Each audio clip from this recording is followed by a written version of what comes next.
I can't hear y'all. Do y'all hear me? Why can't I hear y'all?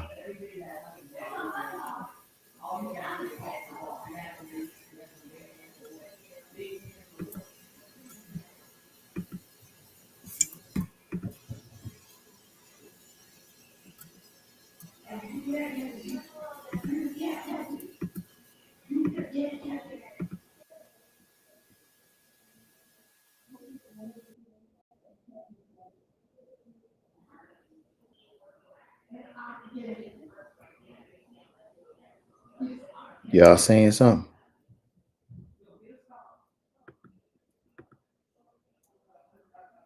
No?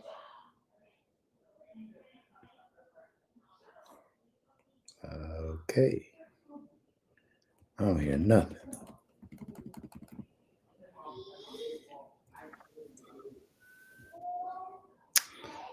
I don't hear nothing.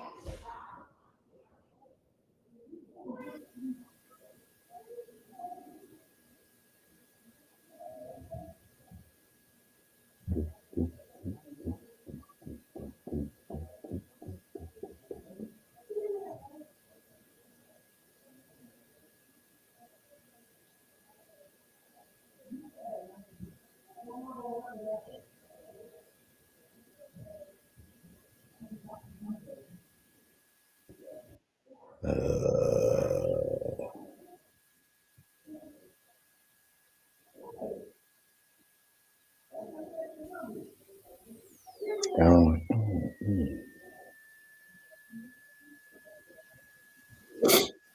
Yeah, no, I don't hear nothing. I don't hear nothing.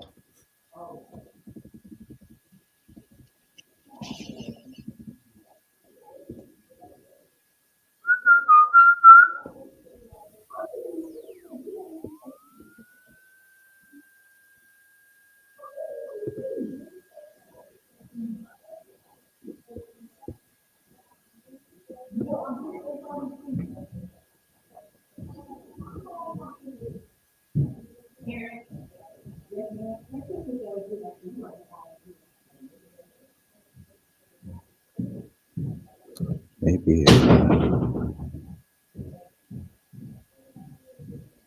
don't know.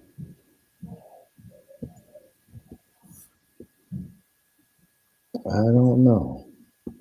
Trying to see if my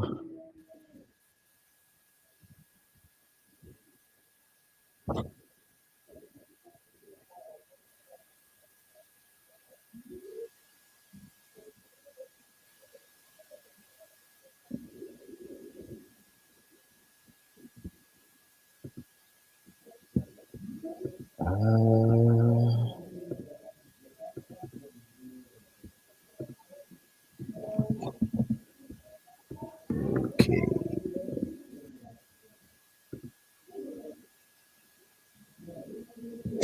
I don't hear nothing.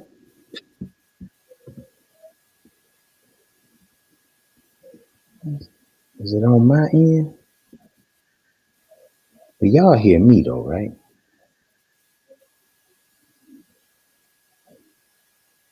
I'm trying to see, pull up the live, but I don't know where y'all live at. So wait a minute. I just heard. I just heard something. Hey, try now. Yeah, dance now. Yeah, I hear you. Oh, okay. You didn't change the mic. Oh, I did. You switched the mic. You didn't change the mic. Oh, okay. Well, what you want me to say? I'm sorry. You hear me, Dr. Fight? Yes. Oh, okay, that was my. Okay, I did something earlier. My fault. Okay, I tell brother when I get in here, she has to come and Yeah. turn behind because it's gonna tell her what I do. I know. Okay, I'm sorry. All right, so there you got. So then here we go now. It's time for top triggers. Which one of my top triggers are we going to first? Do you want to talk to her or do you want Dr. Fight to do his I want Dr. motivational Fight to do his Monday? motivational Monday first.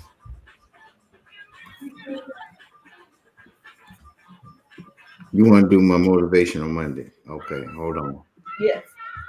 My bad. Well, that gets us in first. I don't think you need to get more fired up, but sure. it can help God hold my tongue for something. Don't put God in your mess. But, Do not put God in there. because sometimes God said I have to hold her tongue 'cause the way I do. Look, you know, Dr. Fight and Briana matching today. They got the all black. Well, they got the all black on today. Yeah. Well, then I got on black. You don't only got on some color today. That's a first. That never happened. Okay. All right, Dr. Fight. Oh, you ready? Oh, there we go. It's Motivation Monday. Here is Dr. Jared Fight. I got to put notes. Okay. Great day, ladies and gentlemen. Welcome to another Monday Motivation and Prayer. Journey with me, if you will, to 2 Chronicles, chapter number 20, verses 14 and 15. Thundering Diction of the King James Version of the Bible says, Then upon Jehaziel, the son of Zechariah, the son of Benaniah, the son of Jael, the son of Mattaniah, a Levite of the sons of Asaph, came the Spirit of the Lord in the midst of the congregation. And he said, Hearken ye all Judah, and ye inhabitants of Jerusalem, and thou King Jehoshaphat, thus saith the Lord unto you, Be not afraid nor dismayed by reason of this great multitude, for the battle is not yours, but God's. And you have to know through this passage of scripture, just the battle is not yours, it's God's. But if the battle is God's and not yours, then you are victorious. You are a winner. You are someone that's going to come out on the other side of this on top of the mountain, because this is the word of the Lord. See, you got to understand the word is powerful over your life, and what God says, it shall come to pass. And it's not about what people say about you. It's what God has already said about you. This is a prophecy, and prophecy is nothing but a word spoken or written in advance of something happening. And if I told you that I had the pick 6 numbers for next week, you would be so happy over that prophecy. But how would you shout if I told you that the prophecy over your life, that with the battles that you have to face, God has already said you're going to be a winner. You're going to come out on the other side of your struggle victorious. You're going to come out on the other side of your pain victorious, because it's what God has professed over your life. God will fuel your faith with his word. And the word has said, no weapon formed against you shall be able to prosper. The word has said, weeping may endure for a night, but joy cometh in the morning. Those are just a few words, but God has many more that he's professed victory over your life. You just got to believe it and walk it. Matter of fact, let me pray with you. Dear Lord, continue to move in our life. Motivate us for more. Bring forth a miracle with our money. And when in the dark, show us the way. Lighten up our path. Give us direction. But more importantly, give us the patience to wait on you. Amen. Thank you for joining us. Share this with a family or friend, and I'll see you next Monday if the Lord says so. God. That was a Monday motivation that I love. There you go. It needs I love them all. But you know, some of the things Dr. Fight was saying is what I was praying and thinking about earlier today. So I got it. So I thank you, Dr. Fight. Sometimes it's good to feel like you're on the same wavelength. Yeah, sometimes. So I appreciate that, Dr. Fight. Good job. Well, thank you. I appreciate you all support and your continual prayers. I love it. I love my money. I forget about it. Okay, there I go. I need that. Because after the weekend I have, and then after taking in so much trash from the television, from the trash in the White House, I need more of my Jesus. You turn that TV off. Look, you know, sometimes I do. You know what? Brother come and see. Let me tell you what he did today. I'm like, oh Lord, hold on. What is it? I would tell you nothing. It's what people tell me. I tell nothing. I don't be looking at that crap. And we gotta see, you know what? There was another airplane accident today, and that took place in Canada, right? Yes. I just the plane landed and then it rolled over. flipped over. It flipped up. I'm trying to figure out how the plane was flipped upside down. Because that landing gear weren't shot. But the landing gear was sitting straight up. So I don't know what happened. Maybe ice. Nah. What they said was it was really windy, but look here. If the wind was only 40 miles per hour, now I've been out of wind stronger than 40 miles per hour, and they don't knock me over. So how did 40 miles per hour wind knock a whole airline over, a whole plane over? I don't know, but luckily all 80 people that were that on was board good. Yeah. are accounted for. Yes. They said they showed video of people when the plane flipped over. People was getting out of Dodge. I would have been too. I said I forgot every acre that I had. I'd be like, oh, I got to go. That's the adrenaline rush today. Like This is why Brianna and I had decided that we will not be flying until Donald Trump is out of office and aviation is back in order. So wherever I got to go, it's either going to be by car or train. Okay, I can't. I cannot. 300 people. Car, and I might go by a ship, but anything other than up in the plane, no. And I'm afraid of water. That's a whole lot of water. But I get on the ship because I can just say dog paddle or whatever, or float or whatever. I maybe can do that. But I'm not getting on the airplane because I can't do nothing but drop out the sky when you're on the airplane. No. I have to drop out the sky or blow up. So yeah, I ain't gonna be able to do that one. That's what you laughing at. He's like, oh, Elle, I have to fly. I'm sorry. Every time you got to get on the plane, I'm gonna pray for you. I gotta fly. I know you do it. I'm gonna pray for you. Every time you tell me, I'm gonna pray for you. I'm gonna tell a couple of prayers. Every time you get on the plane. Well, I appreciate the prayers, but I got to fly. I mean, wherever I go, I gotta get there. And plus, I'm 6'4". I can't be sitting in the car or sitting down for 14, 15 hours at a time. No, I need to get there in an hour or two. You know what I mean? I don't need to be on this plane. That trip to Africa was 23 hours. I was standing up on the plane majority of the time. Ooh, Lord. I'm telling you that. That's like a sardine can. I enjoyed my time in Africa. The only problem is the flight. So I ain't trying to fly there no time soon. If they find a quicker way than flying, I'm gonna take that. Brianna and I have already discussed when we go somewhere. We've already looked at the room suites on the train because I will be paying for that. I'm not getting on the airplane if I can help it. If it just why not? Because Donald Trump is in office and he's already cut aviation. So therefore, ever since he's been in office, there has been like four plane incidents already. You know how many other incidents there have been in modes of transportation? It's still not at the same rate. And it's still the safest way. And I will say much, if it happens to be an emergency and I just have to fly, I'm gonna have to say a prayer and take some type of medication to slip through that. Right, give me some kind of sedative. That's why I say, yeah. Always fast. I get up there, I still wait for about the first hour. If the plane is up in there for the first hour, then I feel fine. But unless I have to, I'm not getting up there. At first I told her, I said, "Oh no, brother, we'll be fine." She like, "Mom, I ain't gonna be able to do it." So I caved and I said, "Well, yeah." And then the other plane had another accident. I said, "Oh yeah, no, that's gonna be a wrap. That's gonna be a wrap." But if it has to be an emergency, I'm gonna just have to get my mind together and be like, okay. I'm gonna have to have a couple of sedatives before. But first of all, I'm gonna exhaust all of the options before I have to take flight. Look, that's one of the things. I buy alcohol on the plane. Just knock me on that. And you gotta think about the people that when the helicopter hit the plane, that was so fast they didn't even know what happened. So okay, it's when the plane going down and you like, oh my God, that right there. And they do this. Yeah, I have enough. Yeah, when you lose something else, you like, oh, what's happening? Oh no, just go ahead and kill me before I hit the water, the land, whatever it is. Just go ahead. If I have to be on the airplane, but I'm gonna try not to be. Okay. So who wants to start with Black History? So who's going with Black History first? Dr. Fite, I went first last week. So I'm gonna let you go first. You're gonna let me go first this week? That's right. All right. Well, that's simple. First of all, my Black History comes in the form of a trivia question. Oh Lord.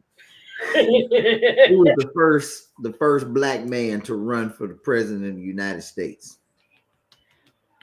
Was it Jesse Jackson? Was it? No. No. Yeah, who was it? Frederick Douglass. No. It was in 1904. I know I don't know. Keep going. Give me the answer. Little known Black history fact: in 1904, George Edwin Taylor was the first man to run for U.S. president. 1904, George Edwin Taylor became the first Black man to run for president of the United States, representing the National Negro Liberty Party. What you say, George Edwin? George Edwin Taylor. George Edwin Taylor.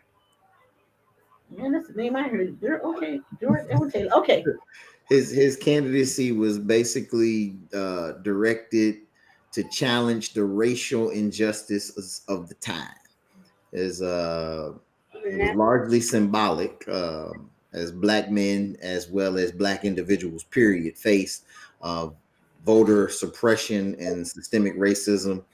But it was a powerful statement of resistance at that time. Taylor's run set a precedent for future Black political leaders, proving that Black Americans had every right to seek the nation's highest office.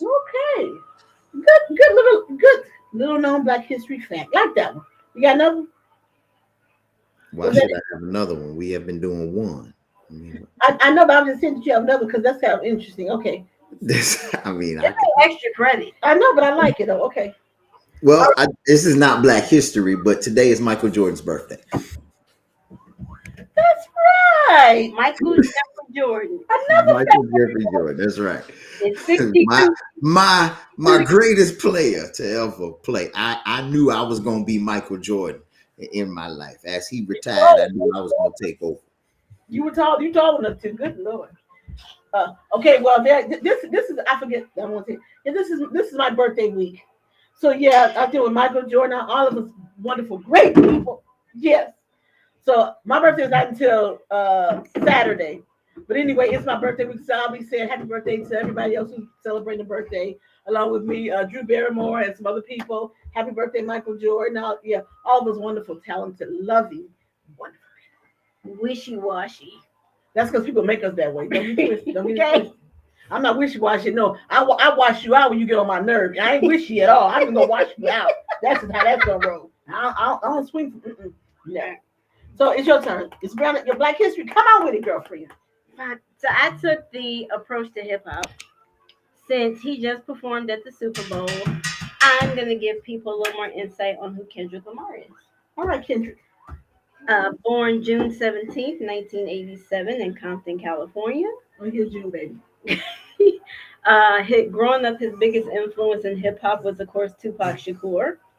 Because of his style and influence on West Coast hip hop, was recognized by Time Magazine as one of the 100 most influential people. In 2018, he was the winner of the Pulitzer Prize for Music. Who? Pulitzer Prize. Pulitzer. What is it? You can't. I can't see it, yeah. Okay. I have my glasses on. I'm sorry. I know. Pulitzer Prize for Music, becoming the first musician outside of the typical genres of classical and jazz who normally win that award. Over the course of his career, he has won 6 BET awards. He has won 37 BET Hip Hop Awards. 37. Yep, most of all time. No. 7 Billboard Music Awards, 22 Grammy Awards, really, 11 MTV Video Music Awards, and 4 NAACP Image Awards. Right there. Was declared the generational icon by the California State Senate, and most recently, he has the most viewed Super Bowl at 133.5 million, surpassing the late great Michael Jackson. Wow. All right, Mr. Kendrick Lamar. I didn't know much about him, but the more I listen to some of his music, I'm a little more impressed. Because at first, I'm old school, so some of the stuff that they got rap about, I just can't really get into it. But since he don't use the usual bitch hoe reference, I can listen to him. I can check him out. Yeah. Because I can't listen to the N word, the bitch word. I can't listen to none of that. Because I'm none of the above. But the BET, the hip hop, that shocked me. He has the most wins in BET hip hop award history. And he's probably gonna get some more this year in June. I think we're the BET Awards. Lord help us all. When the hip hop awards. Oh, the hip hop awards. Oh my God. Okay. All right. Well, thank you for that. That was very nice, Brianna and Dr. Fike. There you go. Okay, I'm last, but certainly not least. Okay, Lord. so born Mary Violet. I'm gonna let y'all figure out who I'm talking about. February 10th, she's had a birthday, 1927. She is still alive today. She attended Wallace. Okay, wait a minute. I'm not gonna guess because I already know. I'm not No, you're not gonna guess. Okay, so she attended Wallace High School, graduated Wallace High School, 1948. From Central, she went to Central State College, and then she attended Juilliard School of Music in NYC. Debuted on Broadway in 1952. She is a soprano. Debuted at Metropolitan, the first Black woman to debut at the Metropolitan Opera House in 1961. Does anybody know who I'm talking about? You said born Mary Violet? Born Mary Violet. I'll give you the rest of it if you guess. If you guess. Hall? But that's not her stage. But that's not her stage name. That's her government given name. But she has a stage name. The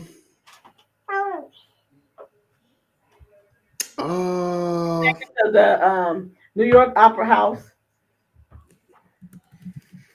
Ooh, you got me on that one.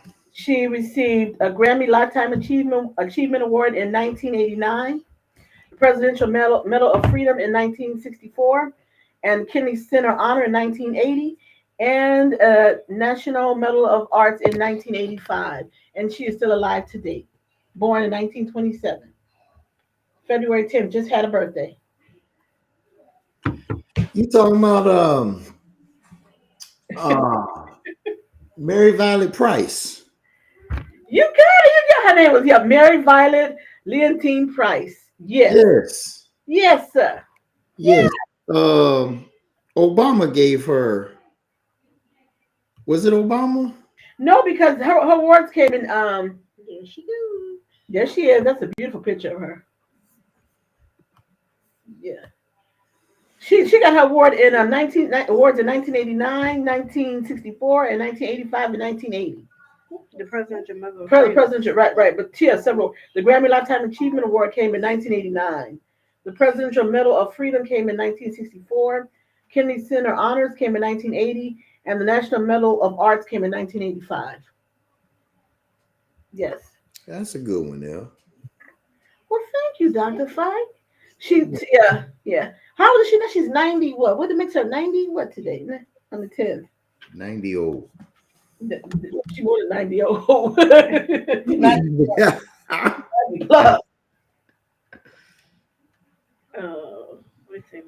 Yeah. So there you guys have. You guys check us out. We're giving you some Black history facts because we love our Black history. And Black history is 365 days a year. No matter what people say. She is 98. She's 98. Woo! Okay there. Leontine Price. I think, and one of her first inspirations was I think Marian Anderson. I think she went to watch her when she was age 9, so she was an influence in her music that she chose. Nice, but she sounds beautiful though. There you go. Okay, now let's get into some other good stuff. Oh God, who is my top trigger? Who's in my top trigger today?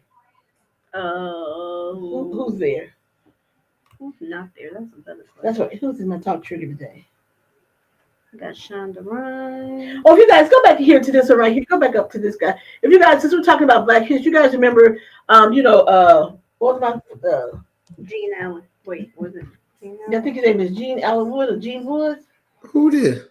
Look at Dr. Fine. Dr. Fine, if you remember, what's my movie? Kid and Play. House Party. Yeah. House Party. Gene Allen. Yeah, Gene Allen. Remember, he was dancing. What's called? He passed out. The heavyset guy? Right. He was drunk. It had to. Yeah, he did. Yeah. So he just died. What, a couple days ago at the age of 61. 63. Gene Allen. Groove. Oh. You know, he played Groove. Yeah, he played Groove. Yeah. House Party. Yeah. He did hit. He was like, woo. Yeah, he passed out. He was going real good too. He's like, woo. Hit that turn in the room. Kept spinning. You know, I'm sorry to hear that. Yeah, yeah, yeah. But that's what we remember him from. So rest in peace. He was in What's love he got was to in do? Boomerang too. Huh? He was in Boomerang. As who? He was in Boomerang. Dr. Fine, as who? I'm trying to recall who. Oh, what did he play in Boom? I remember him in Boomerang. And he was in What's Love Got to Do. He played in What's Love Got to Do. With it. Tina Turner movie with Tina Turner. I don't remember him in Boomerang. Yeah. He was in Boomerang. He was in yeah. He was in a couple of things. He ain't wasn't in a whole lot. Yeah, he was in Boomerang. Was it? As who? It was a small role. I can't Now remember. I got to who watch. it Now when is. I watch Boomerang, I got to watch and see, see who his character was. And I don't remember him. I remember Crazy Teacher Campbell over the fence. Hey, go ahead, leap yo. Yeah. She said, "Leap your black ass on over." I was the building in here, but I don't remember him. No. But okay. That was the fastest touch. She said, "That's tripping. Somebody trying to be 19 years old." You having a Boomerang moment, Brianna? No, she had that moment. She was straight tripping. I was Oh, my like, God. dang. I gotta watch it to see what he did up in there. That got me curious. Okay, there's a some more little known black facts because I didn't know that. You always supposed to learn something. There you go. Okay, yeah, I was surprised. He still looks the same. He just got grayer. Yeah, and different like Daryl Chill, because he's in a wheelchair now because he danced with him. Daryl Mitchell. So yeah. But wow. Okay. All right. So what else in my top triggers? Let's go. Oh, there's Shonda. Okay, let's go up to Shonda. I'm hitting it real quick so we can get to Shonda Rhimes. You all know from all the ABC movies, Scandal and all that. Navigate. Well, she was on a treasurer at the Kennedy Center, but when Trump decided to take over, make himself chairperson, she said, "I quit." She said, "I resign." Mostly everybody quit, and all of the events that they've had planned have either been canceled. Yeah. Because what's her name? The Issa Rae. Issa Rae. Her show was sold out. Her event was sold out. She canceled it. Yeah, and she canceled it. Yeah. Yep.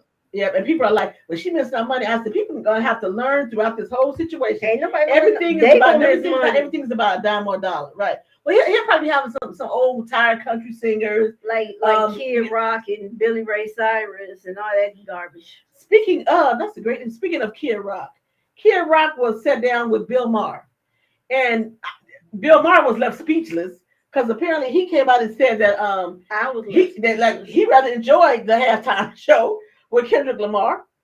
He said it was on point. He said he came out with the fingers blazing, giving fingers to this, that, and so and so. He said getting his message out. He said that's how I did it, and I can respect that. I said, huh? Was he a rock? Was he sober? Yeah, he was sober because Bill Maher was speechless and he ain't never speechless. I was like, wow. So he said it was very creative. It was very artistic. He said I take my hat off to him. Yeah, he just gave all kinds of. I was like, damn, now you know something really wrong with the world. Now you really know. I'm trying to figure out if he was actually being serious or condescending. No, he was being serious. Yeah, he was being serious. Yeah, right. Yeah, he said it was like for their time. Of course, they it was representing the black people. They enjoyed it. I mean, it was you couldn't say it was very creative. He said so I enjoyed it. I'm like, oh, okay. Now that's why the world's after. Right I think I can go to Bill Maher. I don't know what to say. Yeah, Bill Maher was literally left speechless. Like, yeah, because when I first read it, Kid Rock, really? Yeah, when they said, "Well, Kid Rock," and I said, "Let me read about this," and I kept reading, and I kept waiting for him to say something really ignorant that was going to really set my soul afire. I was like, "Huh, okay." I'm in shock. Okay, well, yeah, apparently, I don't, this is new for me. Now keep in mind, the next week you're probably gonna say something objective. We probably need to flush down the toilet, but right now, whatever. Yeah. So congratulations to the Eagles because they had their parade right on Valentine's Day. So congrats to all of them. Wait, now let's give credit to where credit is due. Rhymes is not the only one. Lisa Rae, you mentioned her. We mentioned her. Yeah. Musician Ben Folds. Who? Musician Ben Folds, he resigned as the artistic advisor to the Oh, Kennedy Center. okay. Low Cut Connie, a Philadelphia-based rock band, they announced that they will no longer play at the Kennedy Center. Who is Luke? Really? Renee Flemings There, also resigned from her position as artistic advisor. And she thanked the previous chairman for his work that he had done. And Canadian mystery novel author Louise Penny also said in a Facebook post that she would no longer launch her book, The Black Wolf, at the Kennedy Center. Wow. Cause don't nobody want to be involved with that No, freak of the week. Right, that's what you know what? Freak of the week, idiot of the week, Freak of the century. Freak of, oh my he God. ain't got that much time left. Yeah. Okay. So here's a question that I wanted to ask because Dr. Fight, I'm gonna do a little politics and then we're gonna go on to the music. So Dr. Fight, is it possible? There was a good Instagram video that I was gonna play, but dang it, I lost it. But is it possible for people to say they can have like a major lawsuit filed against Elon Musk and Donald Trump for invading the people's privacy, for looking at their opening up and looking at their bank accounts and they tax them and things like that. So can there be like a lawsuit? I want to not against, I want to file personally against Elon Musk. Because if they get granted access, I'm already telling y'all, I'm fighting me a lawyer. Anybody want to join in on me? Feel free. Feel free, because I'm going to sue you for whatever your net worth is. I'm going to sue you for exactly that. And I want millions of Americans to come aboard and join in the lawsuit. I really do. Because you're invading my privacy. You haven't shown us your billions of dollars, how you made your billions of dollars. So therefore, who are you to say you want to look at people's their bank statements and things of that nature? Have you lost your mind? You have lost your ever-loving mind. So I have to get busy. Any lawyers that want to represent us, the American people, in this lawsuit, reach out to me and let me know. Because being wrong. Yeah, because I'm going to personally sue Elon Musk. His Tesla. For what exactly? What I just say, breach of my privacy, violating my privacy. First of all, you haven't been vetted. You have no right to have this so-called position that you have. It hasn't gone through Congress. That DOJ Dodge, that wasn't even said. That didn't even get congressional approval. So how is it that he can get access to the Treasury? Come on now. And I'm just gonna sit back. We're just gonna sit back and say, "Oh, okay. Oh no, that's oh hell no for me. That's oh hell no. I'm not doing it." I think our problems are way bigger than that. We got to understand Trump is about to give Tesla $400 million to make armored cars for the government. I mean, the main thing that Elon Musk is really trying to do is control his federal contracts. I mean, he's got federal contracts with SpaceX, Tesla, and I mean, he's no one runs to be the president of the United States or even politics, period, the Senate or the House, without financial motive. It's very few individuals that we can count on one hand, probably, that genuinely want to help the American people. Most people that run, and Lord knows I love Jasmine Crockett. I think she is for the people. But her net worth was like $9 million before she ran for political office. Like, she wasn't poor when she became a politician. So let's be honest. There is some level of financial gain. Barack Obama didn't become a millionaire till his book Audacity of Hope became a New York Times bestseller. Right. And he became a multimillionaire for running for the Senate. So I mean, people make money as politicians. I totally understand it, and I get that. My whole issue is Elon, the Tesla, whatever he do. My issue is South African $500,000. My issue is that you're going there cutting all these government contracts. Now, I don't even like Steve Bannon. I don't like Steve Bannon. I don't agree with nothing what Steve Bannon said, but Steve Bannon made a point. If you're gonna cut everybody else's government contract, cut yours. No, he's not doing that. Then that's a problem. Cut He your has direct access to the Oval Office. right. Cut your 300 million, your 400 million. Cut all your crap while you cutting everybody else's money. That's my whole issue. And then you up in the Oval Office, and then talk about your sleep across the hall from the Oval Office. And then you got your little 4-year-old son in there who told Trump he's not supposed to be sitting in the presidency seat. And that's why Trump was in there looking all mean. Cause your buddy over there told his son to tell you not to sit. Anyway, that's my whole issue. If you're gonna cut money, cut your money first. That's my problem. Right, but that's what millionaires and billionaires have done. You keep cutting they from always the bottom. Right, exactly. Instead of cutting from the top, you cut from the people who already don't have anything. But you know, my point is, again, who are you? You are not an elected official. Yeah. You have no right to be looking at anything about the American people. You have no, unless you're gonna open up your bank account and show everybody what you have. You don't have the right to invade my privacy. That's my point. And so yeah, I am livid about that. And so should other people who are. And then you tell people, oh, it's going to be very difficult and very hard. But you're sitting up on billions of dollars, so you can make sure all your bills get paid every day. What about other people? What about those who don't have? What you're going to tell me about when you gained your wealth from the American people, from government contracts, government that we pay our tax dollars into? I have a major issue with that. So for me personally, white boy, bye. You and I we're gonna have a conversation at some point in life. I believe that, and I'm gonna let you know what I think, because I think you're all white trash. I think you're white privilege garbage. From Donald Trump, we know he's an idiot. We know he's stupid. But Elon Musk, I heard you speak. I said, you're just as ignorant as Donald Trump. But you come over here, you become an American citizen. All of a sudden, we're doing everything wrong, and you're going to help fix everything. The only reason why you have because you're a con man, just like Trump. You just managed to out-con people better than Trump. But you're both con men. And I understand that when you're in the political arena, that people, you get in there to make money and to become millionaires. But at least try to do your job for the American people, for the job that you were elected to do. Or at least pretend like you're doing the job. Damn. They don't even pretend that they're doing the job. They just like, I don't care about what what's going through. I'm just going to do what I want to do. No, not okay for me. Not okay for me. That's all I have to say. Okay. Not find anything left on that topic? No, I mean, we're in a bad situation.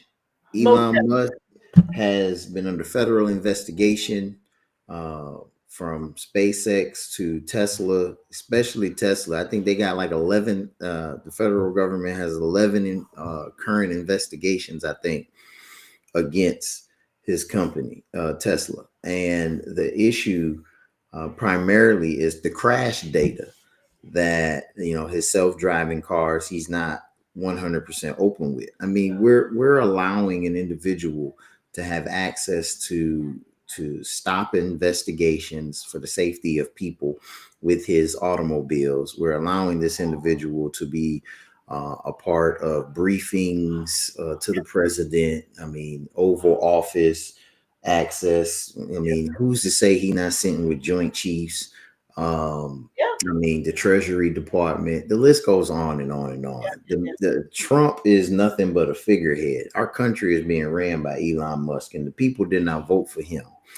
And to be honest with you, this is a really a kangaroo government right now. It's ridiculous. There is no way in the world we can see any positive change to take place for our society.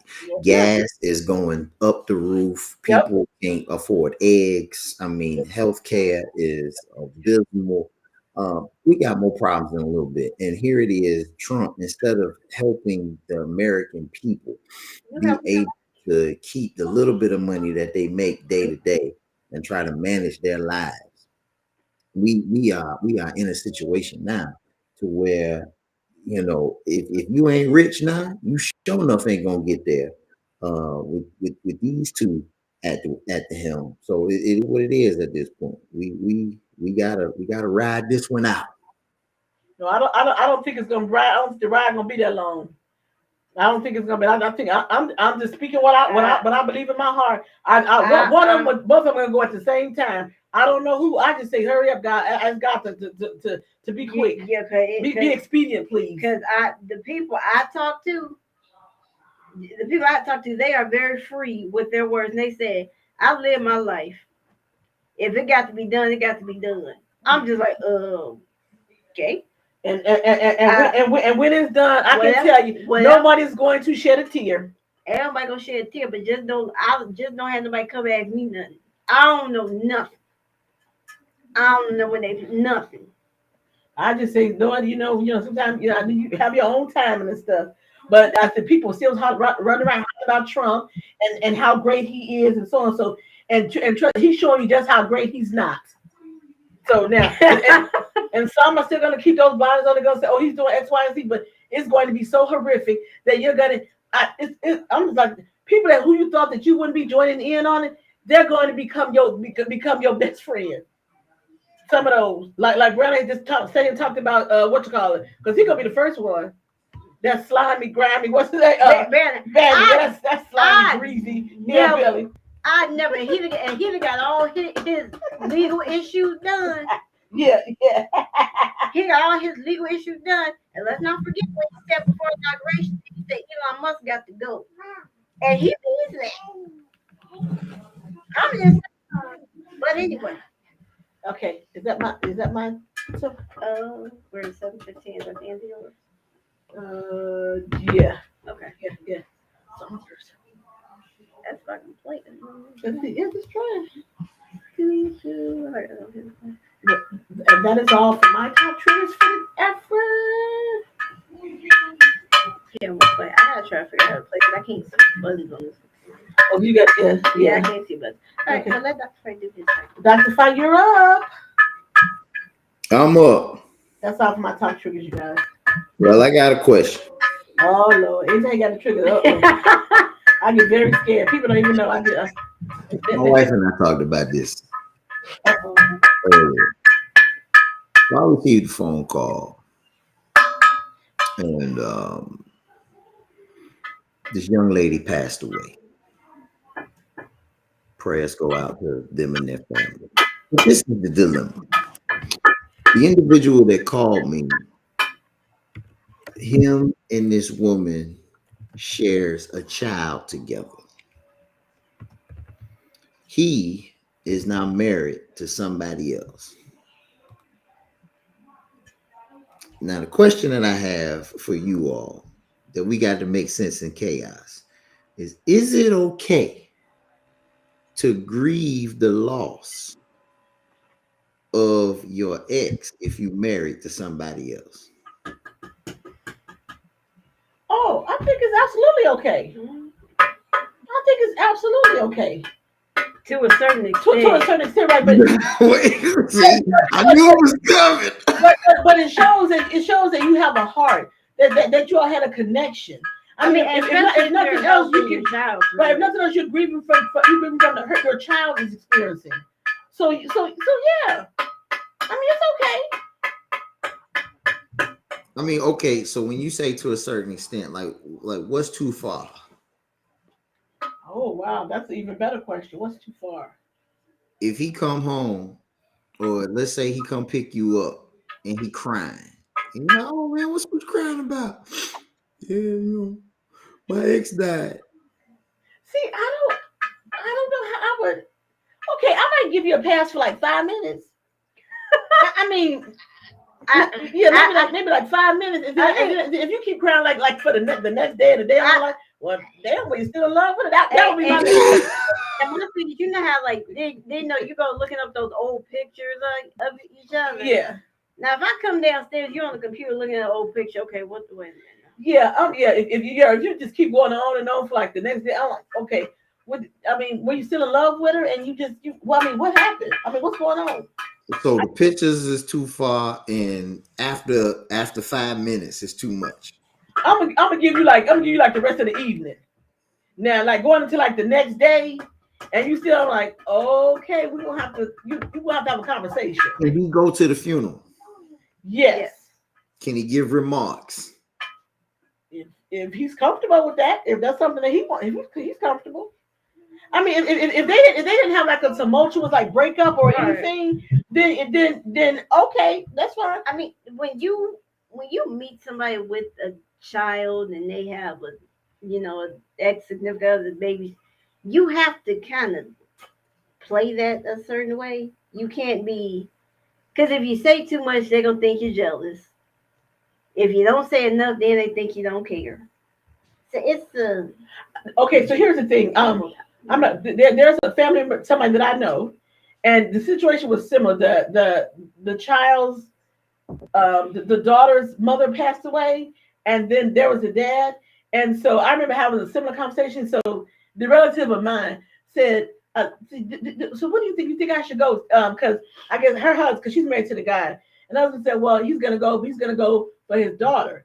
He said, "Well, ask her if she was going to go." She said, "I don't know, but you think I should go?" I was like, "If you okay with going, go ahead and go." So she went to be supportive of her husband, which is the girl's father, and her late and the mother. So I was like, wow, because I said I didn't see anything wrong with if the husband asked you to go, asked his current wife to go, and the daughter was okay with her being there, shouldn't be a problem. It shouldn't be a problem. I think you should be mature. Now, if you already had some fireworks like throughout the child's life all the time, yeah, no, you better stay away. You better stay away.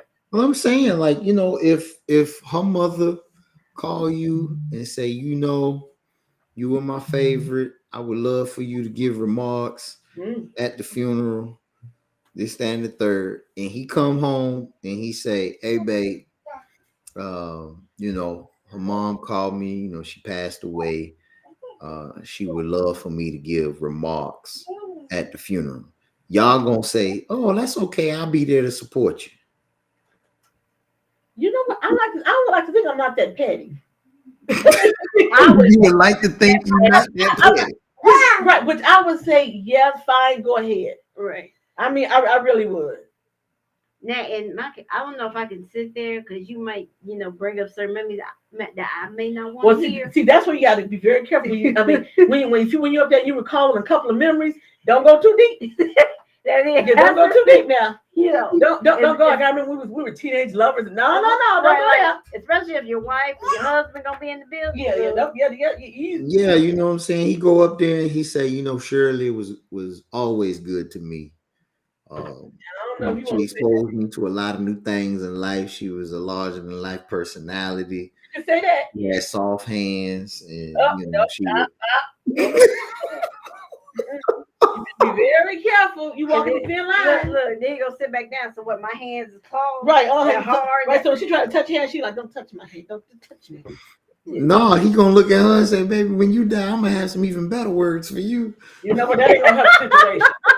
No, that ain't gonna help the situation. I'm like, yeah, no. I think it's fine to go there and speak, but I mean, be very careful. Put your nose down and write down what you're gonna say. Don't say cross it. No, maybe I better not say that. Cross it out. Say something else. Yeah, be very careful. Choose your words carefully. Well, I mean, you gotta be personable. You ain't got to be that person. Yeah, I'm okay. You got to be quite that that quite that open. Yeah. They're quite that open. Don't be quite that open. just say some surface stuff. Like she was a really she was a great mom. To our daughter. Say stuff like that. That makes sure you won't get the side out when you right. sit back down. And maybe she was a good cook. Man, she was one of the best. Well, better not say that. What do you say? She was a good cook, or her best recipe or something. Just keep it. Keep it cool. Keep it nice and keep casual. It nice. Yeah. But respectful. There you go. You can remember your wife's not to looking right in your face. And then when your wife, you start really remembering stuff, people gonna be looking at the wife and say, "Is he married? I thought he was married. Where is wife at?" And depending on the drive home, that's a long drive home. Yeah. But otherwise, I see absolutely nothing. What did you all come with, Dr. What were your thoughts on it? Oh no, my wife looked at me and said emphatically, any of my exes pass away, I ain't gonna be at that funeral. Not saying I might be there to if maybe my oldest son, if his mama passed, I'll be there to support my son. To basically, your mama died, I'm here for you as your father, but I ain't got nothing to say. I ain't got nothing to say. In that situation, I think you better not say that. Well, we know. I ain't got nothing to say. No, you won't be at no funeral. First of all, my wife called me and said her ex passed away. He just passed away. Ain't gonna be no grieving over him dying. Like, I'm sorry. We've been married 17 going on 18 years in August. It's been almost 20 years easy. You telling me you grieve over people that you had a long-term connection with. Like, if I had a aunt, which I'm gonna be a little transparent here. Don't judge my family. We found out recently that my granddaddy, he dead, but he had another child, and not his woman. She like 60. And we found out that she one of my grandfather's children that we knew nothing about. And so if she passed away, which I'm not speaking no ill will on her or nothing like that, but if she passed away, I'm not crying at her. I don't know the woman. Like, I just found out. I completely understand that. Yeah. I just found out, like, oh, you sad she died? No, I just found out. I didn't know her. Relation.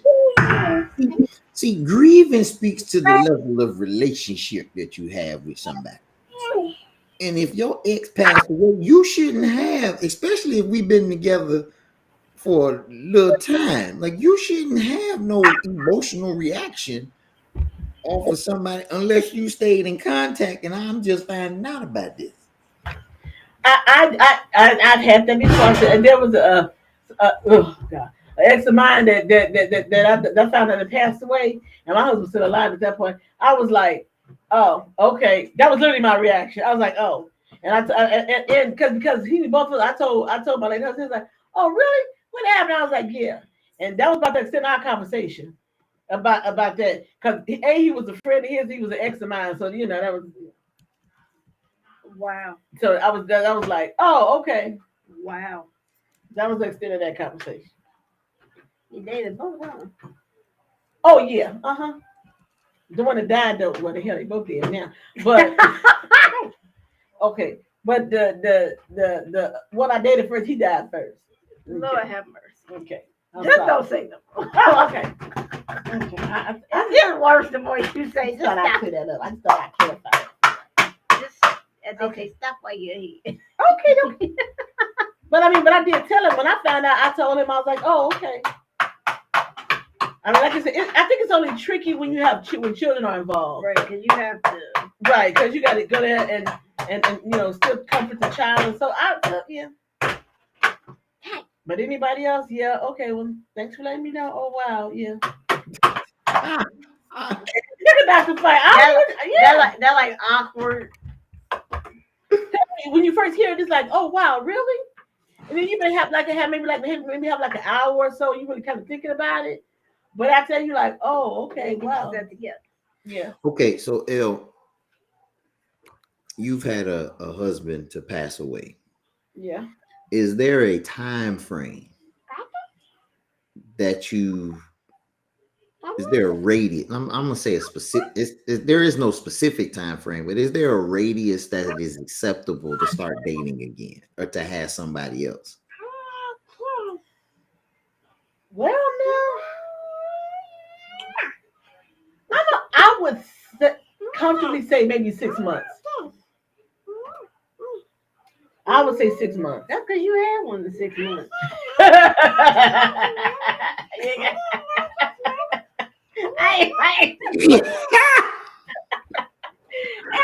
Go ahead, tell your story. Push on out the stool, baby. There you go. Push on. Let me push on out the seat. Yeah, push on out the seat. She talked too much. Stop right back. Yeah. Yeah, exactly. I know somebody. I'm gonna not name names to protect the innocent. I know somebody who wife passed, and a year later they were remarried. Now that's a little quick. What I'm that A year later, what that says to me is that she was already in the picture. Yeah. I mean, but when you older, what you waiting for? Buddy, If you meet somebody, like I know somebody who just got engaged in January, they get married in March. Well, Dr. Fite, you know my record, so you can't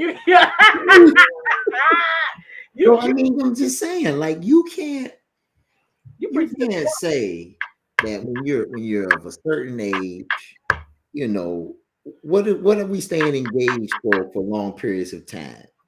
If somebody passes and we start dating 9-10 months later, and then I say, you know what, she gonna be the one, and we get married in a month.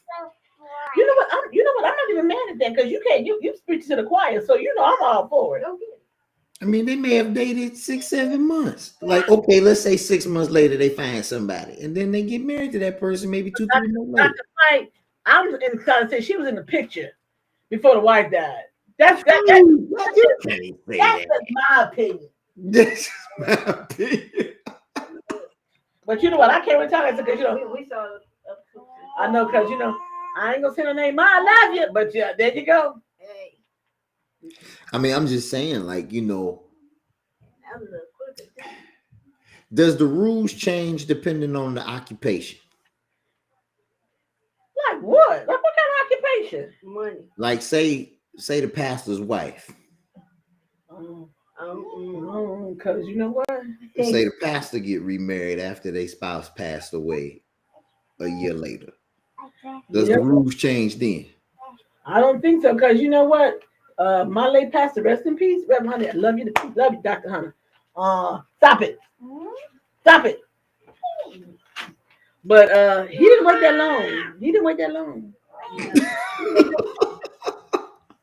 Well, for the pastor, they say it's better to marry than to burn. You know what I mean? No.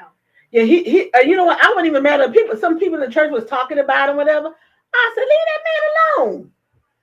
But because the woman he married, she had been a member of the church since I was there as a child. And her daughter and I went to school together. So I wasn't mad at that. Wait a minute, holding your same theory now, Elle. What? Was she already in the picture? Well, the fact that, okay, could have been. I mean, she was a member of the church, had been there forever. So it's not like they didn't know each other. No. See, in the Bible, the word "no" could mean a couple of different things. Okay. So how do they know each other? Oh. Well, look, when you get a certain age, I'm like this. You pretty much know what you want and what you don't want. So the time frame to me is that it doesn't have to be the typical or average time frame that people think that it should be. Especially if you've been at the same church for over 50 years. For like 50, why you seen each other? No, why? I wasn't mad at them. I was glad when they got together. I was like, oh, they got married. Oh, that's so sweet. That was so nice. I liked it. I liked them together. Yeah. Now the second wife he had, this was like her third wife. That second wife, everybody hated that heifer. I'm gonna be honest. Yeah. She didn't last long. Let's just say she always made it known. Yeah. She was the best. Right, and she was the rebound for real. After from his first wife, she was a little witch. Ugh. It wasn't nothing first lady about that. It wasn't nothing. About a year. Yeah, he married to that thing for maybe like a couple of years, if that long. Ooh. And then after that, he didn't wait that long. He got Miss Hunter maybe like a year later. Oh, that long? Then he got with her later on. But yeah, see, this is why I tell people when you get out of a long relationship, marriage, or whatever, that next person, that's a rebound. That's a rebound. That's serious. Right. So just play around with the rebound. Just play around with the rebound. It's the term rebound. I'm just trying to bounce. I'm just trying to bounce back. I'm trying to rebound back.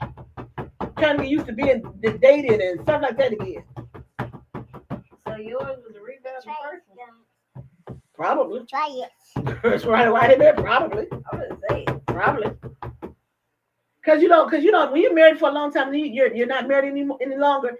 It's like I got to get my legs back, and that's a legitimate thing because you really forget about how to date. Because it's like you still, when you're out there dating, it's like you're still like married dating. So it's odd. I don't know how to really explain it, but you still have those married tendencies, but you're still just dating. But you want to put like this is how I performed and how I did in my marriage.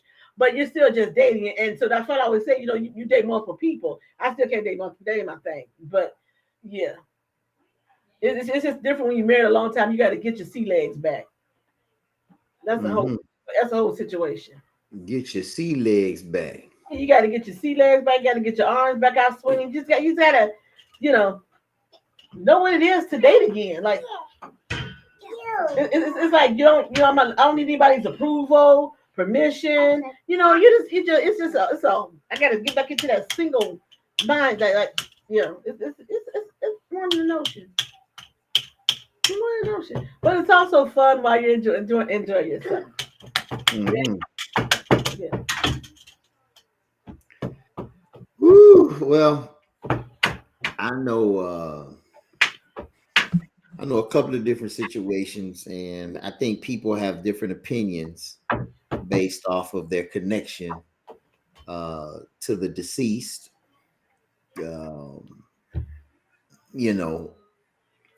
It's always difficult to grieve, especially when the individual is near and dear and close to your heart. Yeah. However, I think that a person should take time to grieve, and a lot of times we find ourselves in situations. And I'm going to say this, and finding clarity in the chaos. Let me give you some clarity here. Most people rebound quick because they don't know how to be alone. I agree with that. Most people haven't spent a long time being by themselves. Yeah. And so they get anxious. They feel like they're inadequate. They start doing self-evaluations, all because they're by themselves. And a lot of times they end up jumping into another relationship that may not be that great for them, but it satisfies a need to have somebody in their life. The matter is, when you find a way to be by yourself, you find a way to be alone, and you love you. You can go out to the movies alone. You can go out to eat by yourself. You're not putting yourself in a pressured situation to be able to be with somebody that you otherwise shouldn't be with. I do agree with that. I think that it takes some time. People are like you said, who are afraid to be by themselves. I mean, it's noticeable, because you're out there and you're trying to. The next thing, I'm in love. I want to be. That's just like look at J-Lo. J-Lo is a prime example of somebody who does not like to be alone. She goes from one relationship, one marriage to another. I think it's ridiculous. She needs to stop it. But she has been public about it and said she does not like to be alone. She's been public about it. How many spouses have J-Lo had? Is it 7? No. 5? 4? I think Ben was number 4. 4 or 5? Yeah. But she's been in Guga's relationships. Oh yeah, she's been in a lot of relationships, but marriages though. Yeah, Ben might have been 4 or 5. After Mark Anthony was Ben Affleck. Mark Anthony was he number 3? Yeah, I think Mark Anthony was 3. I don't know the first 2. Yeah, Mark Anthony was number 3. So yeah, Ben was number 4. Number 4. Yeah. Okay. And she will have a number 5. Because she's J-Lo. She will have a number 5. How you figure? Because she said she likes being married. She does not like to be alone. She has said that. Well, Ben Affleck on Valentine's Day said that, he spent his day walking the dog and just being his first Valentine's Day in a long time. He was single. I'm But pretty sure there's a lot of women out there that wouldn't mind, you know what I'm saying, hollering at them. Nobody want that drunk. Nobody want that drunk. The problem was that shouldn't even been That- married. Right, exactly. She went back 20 years and thought it was going to be something different. But no. And let's be honest, men, as they get older, they get a little more obnoxious. No, I wouldn't say obnoxious. They get a little more stuck in their ways. Okay. So setting your ways, is that better? Is that Yeah, better? they get a little more. Most people get set in their ways. Okay. I don't know if she was reliving the glory days of her Benifer, as they used to call it back then. But I would have never gone back 20 years and say, really? When you all were so close the first time to getting married, and then you only married, your marriage lasted less than 2 years. That was that Jennifer. I said that was a no. That was a no go. That was like a no go. Yeah, that was a rebound because she broke her way run. Right, because she hadn't been went from A-Rod. Well, Ben kind of broke them up though, because they said Ben slipped into her DMs, and then instead of her saying no and not responding to it, she responded to him, and that's how her A-Rod went by. But A-Rod, she thank God he dodged the bullet. That's all I'm saying. A-Rod, you dodged the bullet with that one. Yeah, because they had been together for how many years? Like 4 or 5 years. Yeah, that was stupid. Now, mind you, I just pulled this up on Wikipedia, so I don't know how true any of this is. But she had a nearly decade-long relationship with David Cruz, her high school boyfriend, until the mid-90s. They were engaged at one point. Let's see here. Then she was married to Cuban waiter Ojani Noah. Yeah. From February 97 to January 98. That wasn't even a year. Yeah. Court case, Noah was prevented from publishing a book about her marriage. Yep. And from using private honeymoon footage on Lopez in a documentary.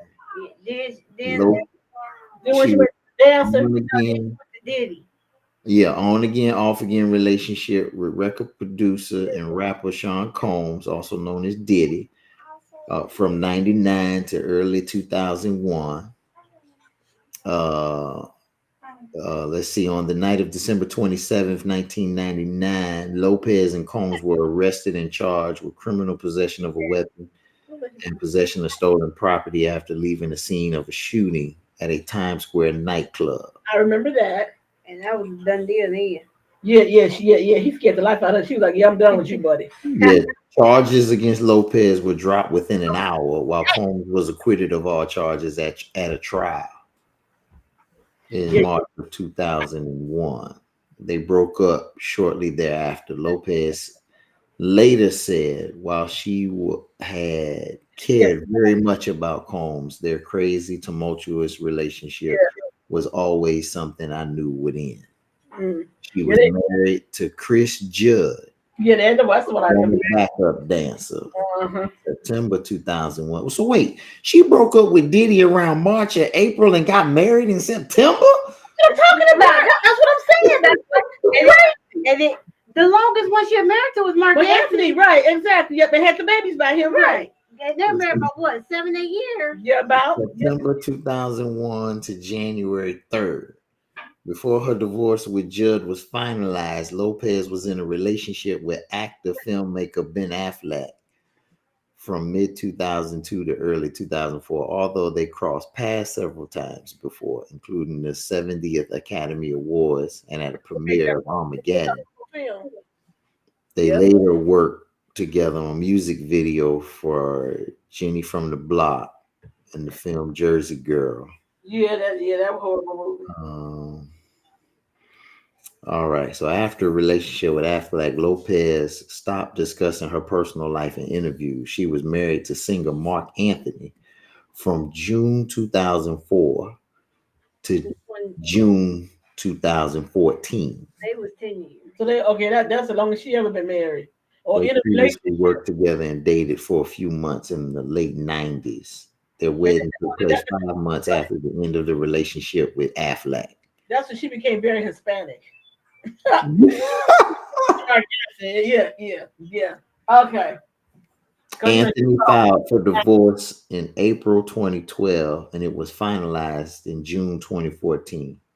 Lopez retained primary custody of the two children. Lopez occasionally performs with her daughter. Lopez had an on-again, off-again relationship with her former backup dancer, Casper Smart. Yep. From October 2011 to August 2016. He dated New York Yankee baseball player Alex Rodriguez from February 17 to early 2021. She became engaged in 2019, but postponed their wedding twice due to COVID pandemic. Oh, what, to Alex Rodriguez? In response to tabloid speculation about the state of their relationship, they released a statement in March 2021 saying they were working through some things. They announced the end of their relationship April 2021. And in April 2021, Lopez and Affleck were reported to be dating again, with Lopez publicly confirming their rekindled relationship in July. In April 22, Lopez announced their second engagement 20 years after the first proposal. Insanity. They were married in Las Vegas, July 16, 2022. Let me pause right here and say this. Anybody that got married in Vegas, married long. I was gonna say the same thing. Or it's gonna be a tumultuous relationship. I'm just saying, like, Vegas don't sound like long-term relationship. Listen, I've been privy to a couple of marriages in Las Vegas from my side of the family. They've been interesting, but they, well, one was hellish, and the other one did end up in divorce. So I've been privy to a couple of them. On August 20th, 2024, Lopez filed for divorce from Affleck, citing April 26, 24 as the date of their separation. He also requested that her legal name be changed back to Jennifer Lynn Lopez. On January 6, 2025, the divorce was finalized. That wasn't long. Because I kept trying, they kept trying to say they were married 2 years. Yeah, they were married a year. Damn, bro. And that's what I said. She will have another relationship or another husband. She gonna be like Elizabeth Taylor. She will be like Elizabeth Taylor. It sounds like if you a backup dancer, you got a chance. You know what? She ain't really choicy. You know. Oh, come on now, Mark Anthony, Alex Rodriguez, Ben Affleck, those are stars. I'm glad for A-Rod. A-Rod didn't fall into that cesspool, cause that right there, And A-Rod is worth a lot of money. She would try to take A-Rod for half his money. I'm glad he didn't fall in love with that trick. A-Rod was good. A-Rod is a nice looking fella, yeah. You let him for the drunk. Right. She left him for the drunk. A-Rod got all kind of investments and sober, and she left being the drunk. Okay, that's why your wife divorced you, because you were drunk. Jennifer Garner, you're drunk now. But I want to you. But to me, you don't look back 20 years ago. You ought to make it to the altar 20 years ago. Why would you come back 20 years later and marry him? And he got more problems now than he did then. Why?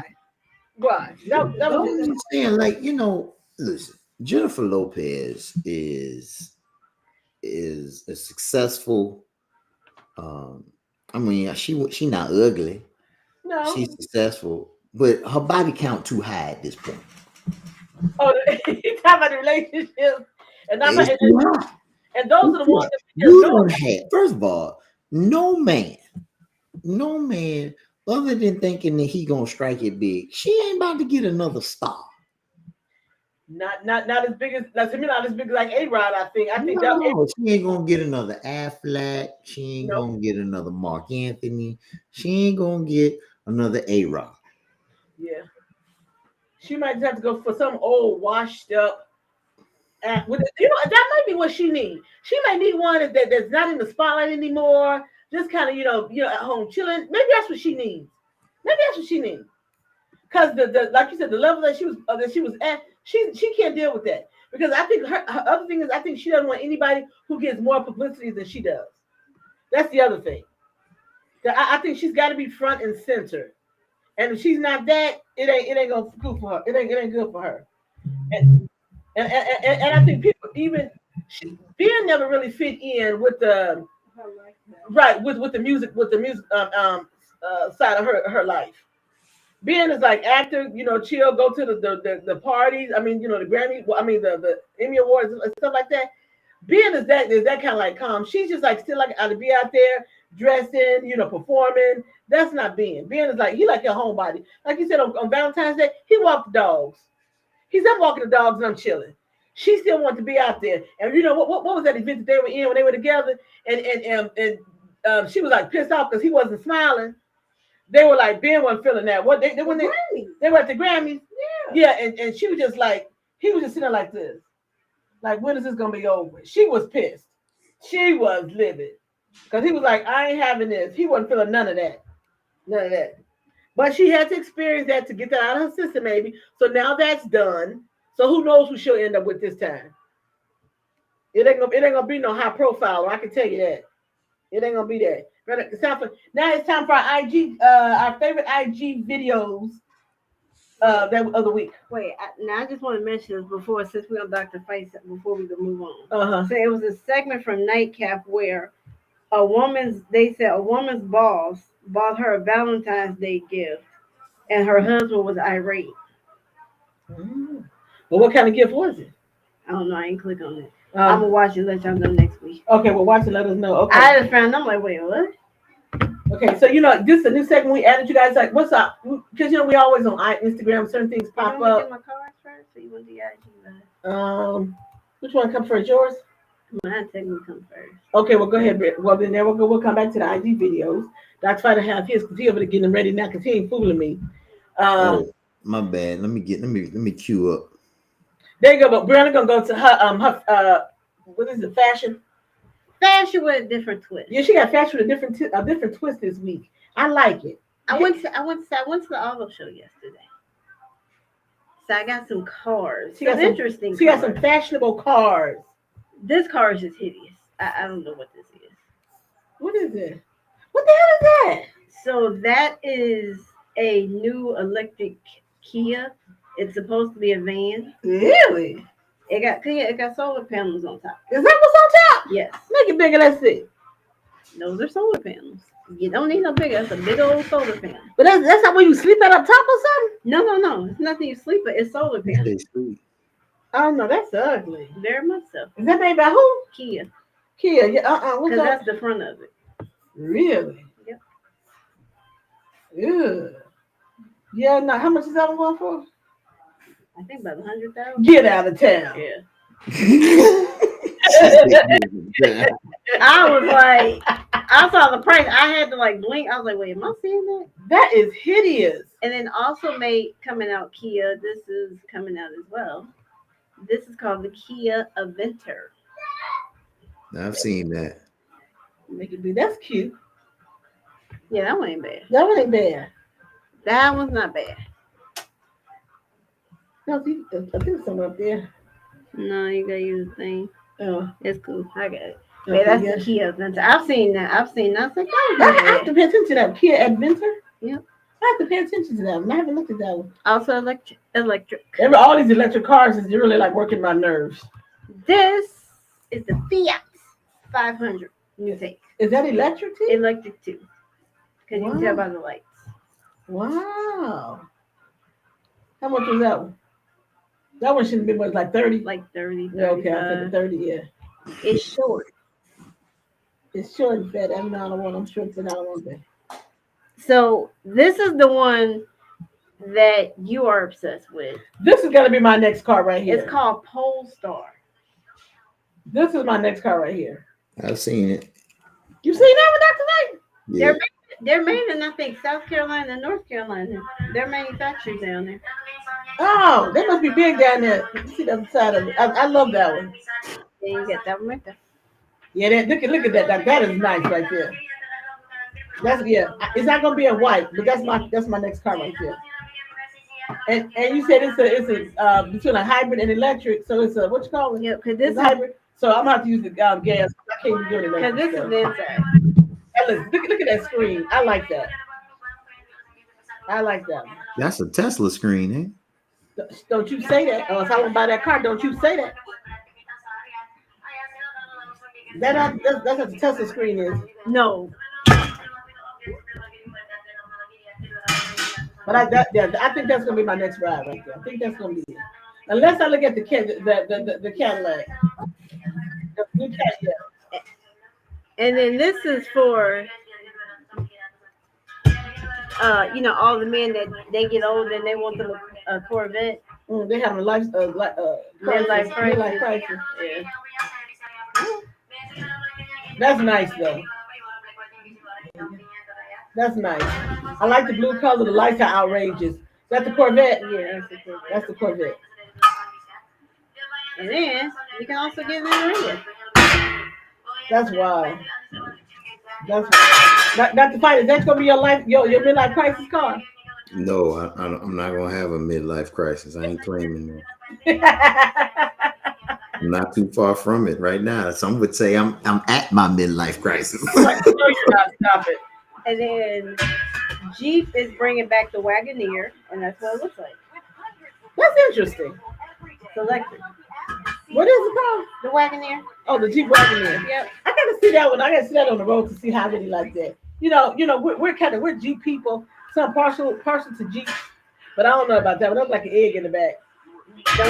It's a hatchback. I don't know. It's not particularly stylish when I saw, but Okay. that was just a little bit of my trip to the auto show. Well, then we can be fashionable in the cars. Oh yeah, then that's the pickup truck. What is that? What's that? That's a Ford pickup truck. What kind of pickup truck is that? It's called the Maverick. Oh, it looks kind of cute though. I kind of like that too. Of course you would. I get some of my people drive around in a pickup truck. Who knows? It's 4 doors. It looks comfortable. It's nice inside. I might float around in that. Okay, you know. There y'all go. There's Brianna's fashion take I did on the cars. different takes. Like Mike bought him a new car, so he's not in the market. Not at all. He like I like that poster. I think that might be it for me. Poster. The poster. I get this car paid for. And that's the thing. Well, he's like, I don't want another car payment. That'd be the whole thing. You know, I just got one and I'm highly upset. yeah. I was like, dang it, Dr. Fake got you. Let's find out his video. Okay, you guys, now it's time for our favorite item. What the hell is this? Don't crazy, Dr. White. I know Dr. Fight is nuts. What did it say on 9 Valentine's Days now. And it never fails. Every single Valentine's Day, I have competition from her dad. Oh. It never fails. Every single Valentine's Day, a big ass bouquet shows up, and it ain't from me. It's from Pops, my father-in-law. So you know how I'm coming. You know how I'm coming. Oh, let's hear it. But, shout out to him because it's like you set the bar at a certain height. I got to show up, you know what I'm saying? So, yeah. We do not, yeah. Okay. Why is Dad sending you? I'm gonna be that father. I'm just gonna say that right now. I don't mind that though. I think It's nice. That's Daddy's little girl. That's his daughter. I ain't mad at that, and I like Daddy's better than his. I'll be honest, because I like the multicolor one. Dr. Fake. Wait. Did you just say you like Daddy's better? I like the multicolors. It was orange, I believe. But I still like the colors. I like red roses too, but I like the colors, the different colors. That was sweet. That was nice. I'm gonna be that father though. Every year I'm gonna send my daughter some flowers or some chocolate, something. I'm gonna send her a gift, a bear. I'm sending my baby something. That's gonna be my baby forever. I don't care who she married to. She's still my baby. Well, Dr. Fuck, I ain't mad at you, guy, because this still my baby right here, so I ain't mad at you. Exactly. I ain't mad at you. So the man, they have to get used to it and say, yep. He know what he said. It's been 9 years or 7 years. Well, dude, this means you're gonna have to keep kind of trying to up daddy's game. That's all that means. Never go up there. Right, you never. Right. It's, and You can try, but no. And I think daddy's come first. I think daddy always said his first. Daddy's in his early. So while you waiting on Valentine's Day, daddy got their own Valentine's Day. Right, exactly. So, you know what? Congratulations to her. You got a good dad. She got a good dad. She got a good dad. Good deal. That's the daddy girl. That's well, you know. On Valentine's Day, daddy would take me out. Yeah, he would buy you stuff on Valentine's Day. Yeah, he would. Yeah. All right. That's yours, Dr. Fite? That's me. That's it? Okay. Well, who cooked? Yeah, is it yours or mine? These are both yours. I have nothing to do with neither one of these. Okay, what see all the fit away. I just watched the video. I just find them hilarious. I want to ask black people, how would you feel if white people held an event every year on the coast, the South Coast, Gulf Coast, and we called it White Beach Weekend? And black people weren't allowed to attend this event. Girl, we wouldn't give a llama's left coochie lip if you and every other white person in white America gathered together today on the nearest beach eating potato salad with raisins in it and dancing offbeat to the Beach Boys. But I do have a question for you, Joy. How would you and all of those white people feel if we as black people came to that very same beach that y'all were having White Beach Wednesday or whatever you just said, and we stole you? And we drug you across an ocean to an entirely new continent and made you build a country after stealing everything from you, and then we offered you nothing in return for your services? How would you all feel, Joy? Every single time I hear something like this fly out of a white person's mouth, it just goes to show that you are more of an enemy than an ally. Because what about Black History Month makes you so upset? Joy, do you not understand that we were enslaved for hundreds of years? We were stolen, beaten, raped, murdered, and given absolutely nothing in return after building this country. And so because we take 1 month out of the year and we desire to celebrate ourselves, it makes you upset? And who in the hell told you in that partially crossed eye that white people could not participate in Black History Month? Who said that, Joy? Nobody. Not a partially crossed eye. I was wondering why I'm laughing when I was up there. He said a partially crossed eye. Oh my God. Okay, I'm sorry. Oh my God. Dr. Fite, your thoughts on that one? I hear no lies told. There you go. Yep. Yeah, I was wondering why the partially crossed eye just took me out. Okay, and then he said, right, who told you that you all can celebrate? You all choose to do that. They choose not to. Yeah, they choose not to do that. Okay. That's okay. I want mine proud. That's one of my favorites. I got one more. You know what I found out growing up totally shocked me? White kids are just as shocked to find out black kids don't talk back to their parents as we are when we hear them talk back to theirs. Because I used to have a little buddy would come over my house on the weekends, little Nate. We'd be in my room playing video games. My mother used to come in the room on us and cuss me out for no reason. Just scare the shit out of both of us, right?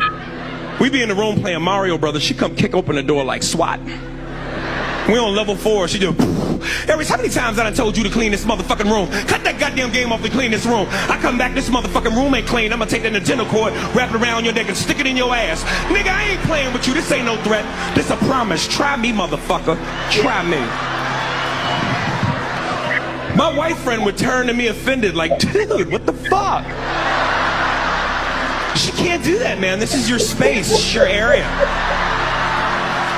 She's violating your right to privacy. You should say something. You want me to go say something? I'd be so scared I started talking to him like a slave from Roots, like, you's gonna get me's and troubles. I like you, Nate, I really do. But my parents is good black folk that gives me food, that gives me sleeps. Now you get away from around here with that foolishness. Get from here.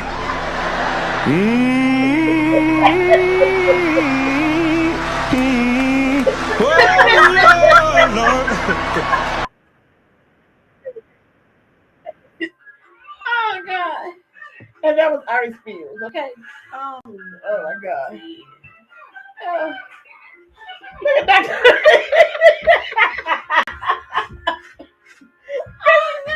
Can you know when you got like white for they are like, why is she talking to you? This is your space. You ain't grew up in that house. Yeah, she said, how many times I got to take kids out in the room? How many times I got to tell you that? And black parents don't care who's visiting and who's around. They don't show it where right, and get no filter. We'll have a filter. I'm just going to say it. Like how many times you get cursed out in front of your friends? All the time. You hear me? All of the time. What was one of those moments, Dr. Fite, around your friends? What didn't you do? I mean, you know, I got in trouble for everything. That's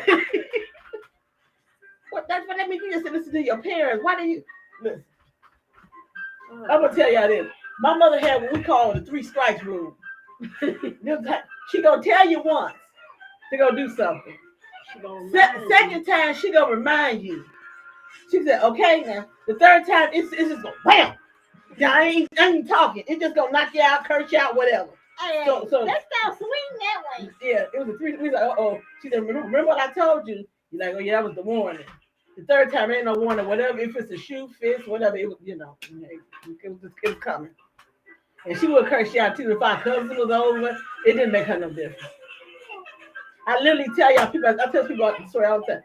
My mother literally, I literally got a butt with because she said I didn't brush my teeth. I was like, oh yeah, I remember that. She literally beat my brain because she said, I can't go brush your teeth.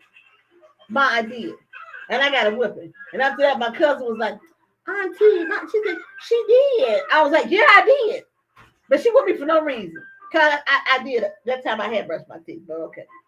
But I got a good old ass whipping for that one, and that wasn't even uncalled for. But I also got a new bike out there too, because then I got stitches, so I got a new bike out there. Yeah, I got a good ass whipping for that. And I was telling the truth. See, kids don't understand the whooping, because between the ages of 7 and 15. I think I got 2 whoopings. And the second one I tell people was a fluke. Because Beat the hell out of you. That's right. No, you was borderline abusive. Don't beat somebody, they going to say, get in the tub. Knowing that's going to sting you. Hey, I'm going to keep talking to you, Don. No. Second was a fluke. I was like, no, I'm good. There you go. I tell you, a healthy dose of fear in the child goes a long way. I'm good. Goes a long way. Because the last thing kids say, I don't want no butt whooping. Parents say, when the parents say, I'm going to beat your ass. No. There's a difference between I'm going to spank you and beat your ass. Okay.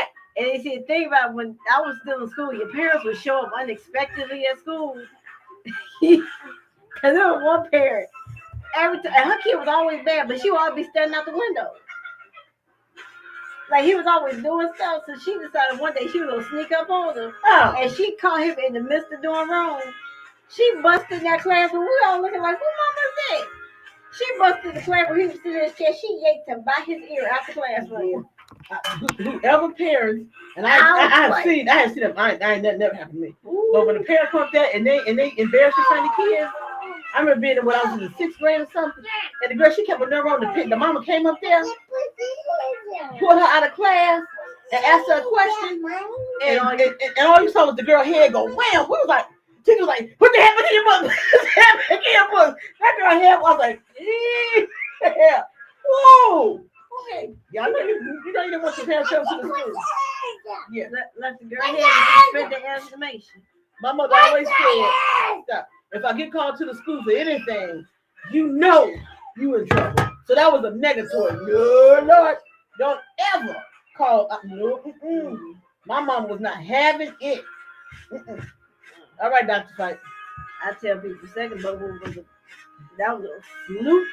That's what's wrong with y'all children today. These kids today, they don't get their butts whipped. They want to get the timeout and all. Look at Dr. Fite. No, what cracked me up. Like he said, huh? He said, look, what cracked me up now is going to the store and you see, the white parents with the kids. And they go, Mikey, get back over here. I was in the store and look what she told me. She said, get back over here. He said, you shut up. Oh. And they were like by like the freezer section, waiting till he got the door. Before I knew that, I would knock that little boy to the door. Yeah, I can't. Yeah, he was running around. She said, come here. He said, "You shut up." I looked. Yeah, I don't really see all of that. I looked. And she just said that. You get on, and then she went tit for tat. You get on my nerves, and you shut up. I hate you. Okay. Yeah. I was like, If I ever went tit for, no, I can't. I would have been unconscious. I can't go tit for tat with my mother. Yeah, no. Okay. I couldn't get over the fact that he told his mother to shut up. And he was all of like 5 in this talk. I'm like, well, that's because he do it all the time. He do it all the time. All right. Dr. Fite. That's okay. He was close to that freezer door. I went with bam.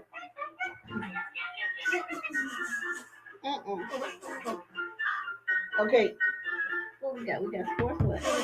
Y'all got sports rap now? 8:05. All right, y'all. Oh, you all had the what's called the weekend, right? All-Star Weekend. All-Star Weekend. And this was. He said you guys take Dr. Fight. You guys take Dr. Fight. He said Dr. Fight. He tried to say Dr. Fight. That was he said you want to say hi? Come on up here, say hi. Say hi, Dr. Fight. Oh, that's how he gave you a kiss. Look, you and Dr. Fight's shirt say the same thing today. Give on your phone. All right, hot down a little bit. Uh-oh. So yes, it was All-Star Weekend. I didn't even watch it. I know it wasn't like a big, normally you hear a lot of buzz about the All-Star Weekend. I really heard nothing. Because it's the only good thing about the All-Star was surprisingly the dunk contest. And that's because the young white guy, Mac McClung, he did a 3-peat. Oh. Look at Dr. Fight shaking his head. He was like, it's sad.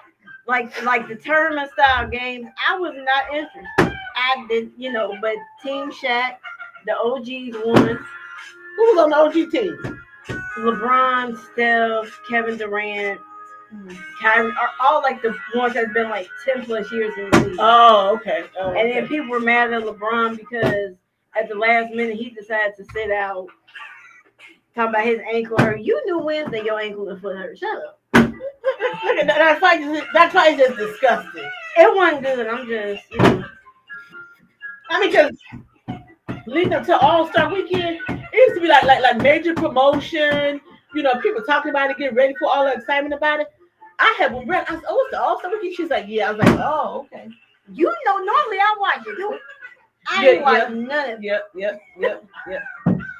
You think they should stop having it for a while and then revamp it and then bring it back?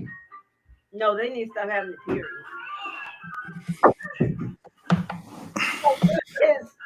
That's why. So he's a. That's why. Come on, before you lose your mind. I mean, he like unreal. He's just like, oh Lord. Trash. Uh-oh. From the celebrity game. Who was half of them celebrities? Oh, okay. They ain't had no celebrities. It wasn't even a celebrity game. From the celebrity game. First of all, let me just say this. I blame everybody. I blame it. I done listened to Stephen A. Smith this morning. I done listened to everybody else, Draymond Green, Jalen Rose, all of the, Perk. I listen to everybody.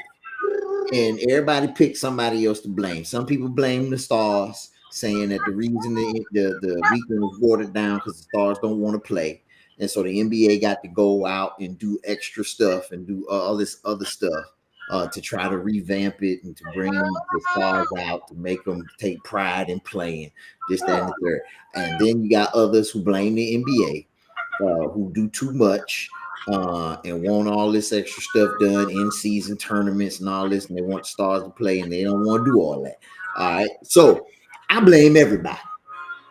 I blame LeBron James because the dunk contest is what it is because Stars followed his lead when his first, second year in the league, he said he would compete in the dunk contest. He never did. 22 years later. Wow. Competing in dunk contest. So the dunk contest got people who play in the G League winning. Yeah. The G League. We got people who don't even play in the NBA winning the dunk contest. This don't make no sense. Because they used to tune into the dunk contest to see the starters, the major players. You had Michael Jordan, Yeah. Dominique Wilkins, Yeah. the Hall of Famers. Yeah.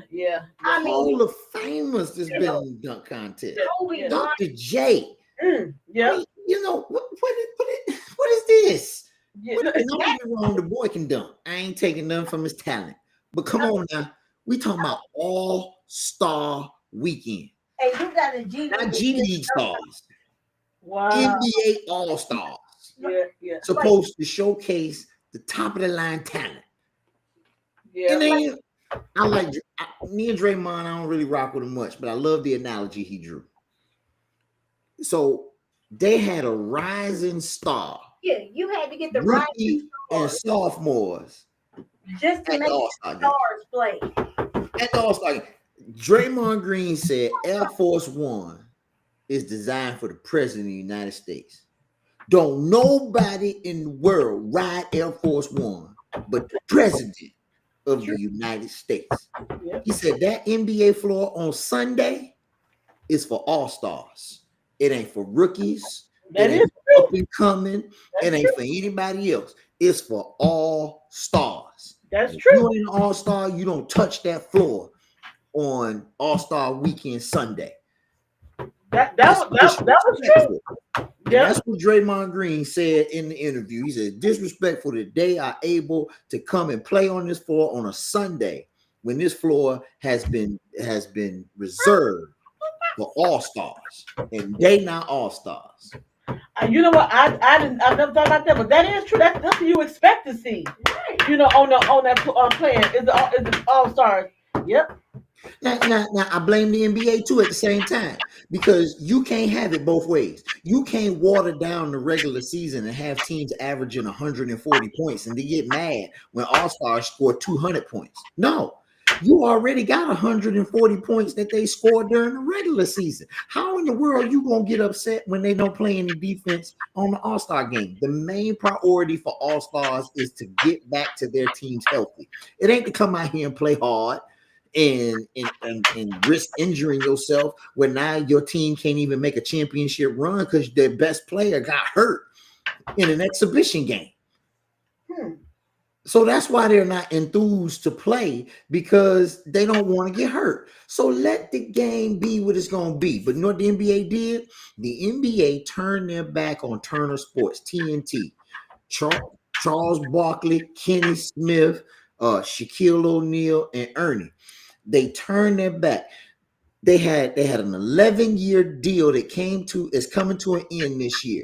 They did a bidding war over the summer, and Amazon. Now that's ridiculous. Amazon had the highest bid. That's ridiculous. And TNT Turner Sports matched Amazon's deal, and they gave and them. the NBA went with Amazon. Wow. So Turner Sports sued the NBA in New York court. And the judge says, yes, the contract did state that Turner Sports had a right to match any deal that the NBA got. But the NBA still reserved the right to choose where they wanted to go. And they chose to go to Amazon. That makes zero sense to me. They're the people that got it was ESPN, Amazon, and NBC. This don't make no sense. I do not want to watch nothing else on Amazon. You know that Tyson fight against Jake Paul crashed like 30 times throughout the night. Wow, really? Yeah. Amazon So you gotta have Amazon Prime TV to try to watch these games. Stop it! Ain't nobody gonna be paying. Right. Yep. And just to keep inside the NBA, because everybody loves that show. Inside the NBA is being broadcast through ESPN. Wow, get down. So you're gonna have that, but it's like ridiculous. Nobody. Amazon. Yeah. That don't make Amazon NBA don't even sound right. It don't even go together. Amazon did the Cat Williams live special. It crashed. They did the roast of Tom Brady. That crashed like 10 times throughout the night. They do the football games. They do the Thursday night football games for the NFL season. That crashes. Wow. They are not equipped to do live broadcasting. They're not. They're not. They're not, as much as they are out here spending all this money to be able to get into these sports with college and NBA and professionals, and they are not equipped. But I'm like, I agree with Brad. I said, who's gonna be paying for all those streaming just to watch what you normally can watch on TNT? This is great. The NBA, that's why I say it's enough blame to go around for everybody. Blame the NBA, blame the players, you blame everybody. Because they all got something. The players don't play hard enough. So the NBA got to come up with other ways to make them play. So you put these rookies on the court to try to punk them, to say, if you don't play hard, the rookies will beat you. And then, you got to deal with it. What I said is, I said, cut that money in half. Stop giving them all that big money to sign these deals. No, I agree with Stephen A. Smith. Do what the NHL has done. The NHL has turned their All-Star Weekend into a 4 nations tournament. They take all the USA-born players, all the Sweden players, all the Europe players, all the Finland players, and the Canadian players. They take all of these players from the different nations, and they put a tournament together to make them play against each other. I bet you if you take the USA players from the NBA and put them against the international players of the NBA, I bet you have a better game then. Yep. I bet you, because everybody gonna play with pride at that point. Yeah. Like they did during the Olympics. Like they did. Yeah. They're gonna play with pride, and that's what Stephen A. said this morning. He said, put the NBA, US All Stars versus all the international All Stars. So he basically said that let them all compete and do it during the whole so-called NBA weekend or something. Make it an international thing. Make the game itself Team USA versus Team International. So you got all these international players like Victor Wembanyama, Shai Gilgeous-Alexander, Jamal Murray, all these Nikola Jokic. But why when they do the whole All-Star weekend? Why would they just do the All-Star International weekend? So you had the players from all of these other countries part of it. I mean, they may do that. They need to do something because right now it's up. Yeah, I saw a little bit. The only thing that's good about it is the 3-point contest. That's it. Nothing else I want to see. Trash. That's sad because that used to be such a major part of February for the NBA. That was like everybody. First of all, they need to stop picking Valentine weekend. Now we need to start there. The NBA need to pick a better weekend. The weekend before, the weekend after. We get into major trouble. The men want to watch the game, and the women talking about, I want to go on a date. Well, I mean, It didn't used to be on Valentine weekend. No, it was always it always used to be around your birthday. Yeah, right. It would be it was always like the February 20th. Yeah. It was always then. I don't know why they started about the last 4 or 5 years has been on around Valentine's Day. It's crazy. Well, every year for the last few years, you all have been having this conversation about the All-Star weekend is not living up to what it used to be. Because they play. Can we play? Like last night during these tournament style games was, I think, the first time you actually saw them play a modicum of defense. First of all, they messed up. Doing the East versus the West. That's when they messed up for me.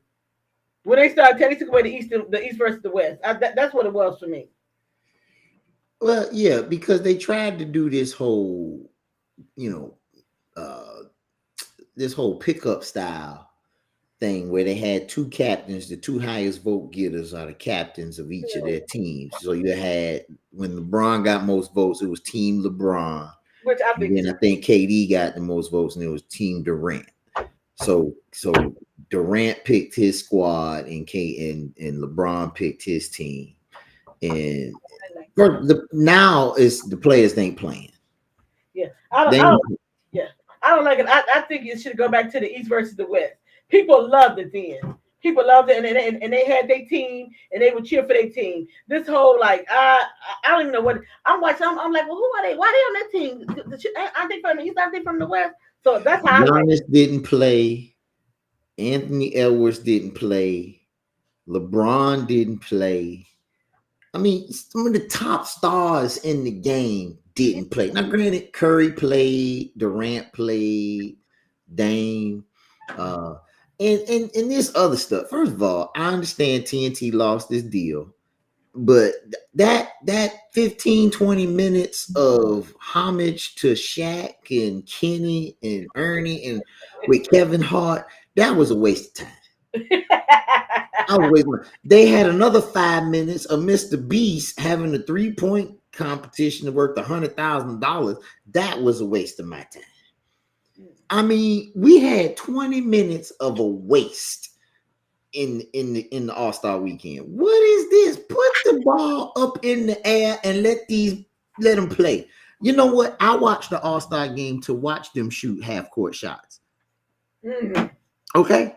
Yeah. Because only those stars can make them at the percentage that they're shooting them. Steph Curry shot 2 of them and made 1 of them last night during the game. The first one he put up, nothing but the bottom of the net. Then he came down the next time, tried to do it again. He missed it. But I mean, he hit a running 3-pointer. You play this, you watch the All-Star weekend to watch these players do what they are great at. Steph can shoot the ball anywhere on the court. And guess what he does? He shoots the ball. And somebody on the other team, like Trae Young or somebody like that, is going to try to match him and do the exact same thing. That's what makes the game excitable. Yeah. You want them to play defense. They don't play defense during the regular season. What you mean play defense now?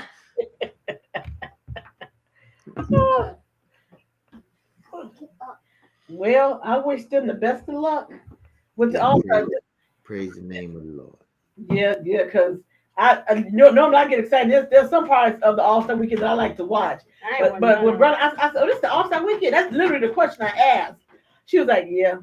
So it's like no excitement, no build-up, because everybody, like you said, too, been thinking about like Valentine's Day, celebrating that, and they totally forgetting about All-Star weekend. So yeah, they need to move the date too.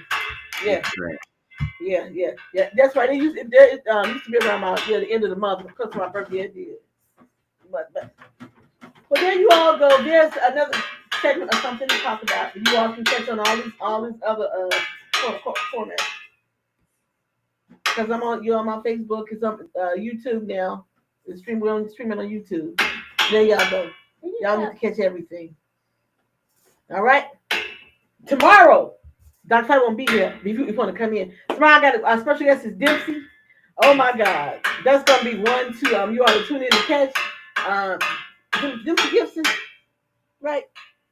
Yeah, Dempsey's gonna be here. Dempsey is yeah. You just got to tune in to know what I'm talking about. That's all I'm going to tell y'all. It's going to be a really great conversation. So tune in tomorrow, starting at 6:30 Central Standard Time. Dr. Fite will catch you. If he in there. Dr. Fite gone already? Yeah, I think so. Huh? I think he is. All right. Dr. Fite got his initial up there. Did we do that? No, he did that. Oh, okay. So anyway, you guys have a great evening. And catch us tomorrow back here with Dempsey Gibson gonna be in the room. All right. Good night to Dr. Fite. Good night, family. Good night from us. Make sure you tune in to Good night, Mommy. Good night, Fite. He said good night. All right, you all. Have a good one. Bye.